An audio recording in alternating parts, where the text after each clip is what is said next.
భక్తివన్న ప్రేక్షకులకు శుభోదయం.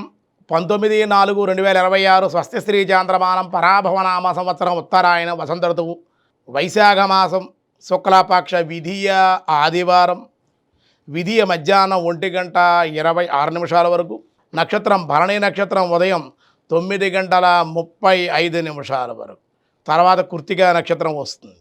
వర్జ్యం రాత్రి 8:45 నుండి 10:15 వరకు. దుర్ముహూర్తాలు సాయంత్రం 4:32 నుండి 5:22 వరకు. సూర్యోదయం 5:46, సూర్యాస్తమయం 6:12. అమృత గడిల ఉదయం 5:21 నుండి 6:33 వరకు. రాహుకాలం ఈరోజు సాయంత్రం 4:30 నుండి 6 గంటల వరకు రాహుకాలం. అలాగే శుభ సమయం ఉదయం 6 గంటల నుండి 7:30 వరకు. మధ్యాహ్నం 3 గంటల నుండి 4 గంటల వరకు శుభకాలం. ఆయుష్మాన్ యోగం రాత్రి 11:01. కౌలవ కరణం మధ్యాహ్నం 1:26. తైతుల కరణం మధ్యాహ్నం 12:16.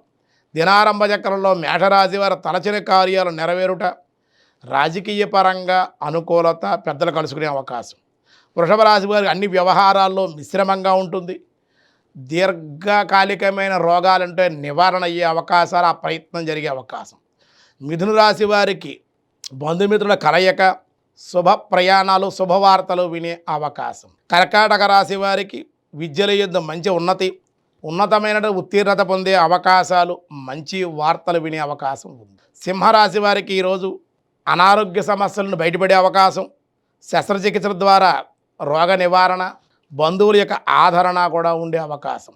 కన్యారాశి వారికి ఈరోజు గృహ వాహన ధనలాభాలు, జీవితంలో అనుకోని కొన్ని మార్పులు కూడా జరిగే అవకాశం ఉంది. తులారాశి వారికి గృహంలో మీ చేతుల మీదుగా కొన్ని శుభవార్తలు, కార్యనిర్వహణ జరిగే అవకాశం ఉంది.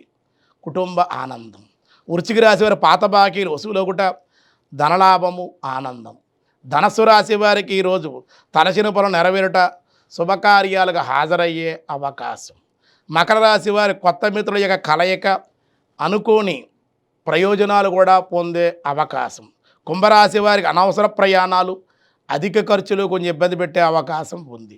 మీనరాశి వారి బంధువర్గంతో విరోధాలు, మాట పట్టింపులు కూడా ఉండే అవకాశాలు ఉంటాయి. కూడా కొంచెం జాగ్రత్తగానే ఉంటే అన్ని విధాలుగా అనుకూలం. విధియ ఆదివారం కాబట్టి అన్ని కార్యాలకి అనుకూలం. ఆదివారం కాదు సూర్యనారాయణ ఆరాధన, దర్శనము. నమస్కార ప్రియోభాను ఆరోగ్యం భాస్కరాదిచ్చేత కాబట్టి సూర్యుని ఆరాధించడం, దర్శించడం వల్ల మీకు ఈరోజు అనుకూలంగా ఉంటుంది.